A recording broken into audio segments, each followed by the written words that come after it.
dini yo'q murtadlarga tegib ketayotganlarini misoli bor. Shuningdek, ba'zi bir o'zbek ayollarimizni xitoyliklarga tegib ketayotganlarini eshitib qulog'imizga kirib turibdi. Bu juda ham qat'iy masala bu. Bu din bu.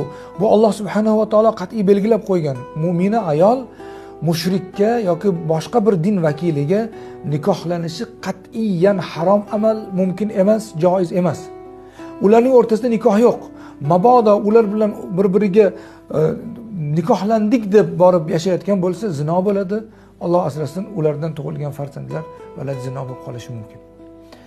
Endi bu o'rinda bir savol tug'ilishi mumkin. Tilida iymon keltirganday bo'lib, bu musulmon o'lkadan bir ayolni men la ilaha illalloh dedim deb mushrik kishi musulmonni aldab nikohlab olsa-chi desa, u aldangan bo'ladi. Bilgan zahoti tavba qilishi va undan o'zini, demak, saqlashi lozim bo'ladi.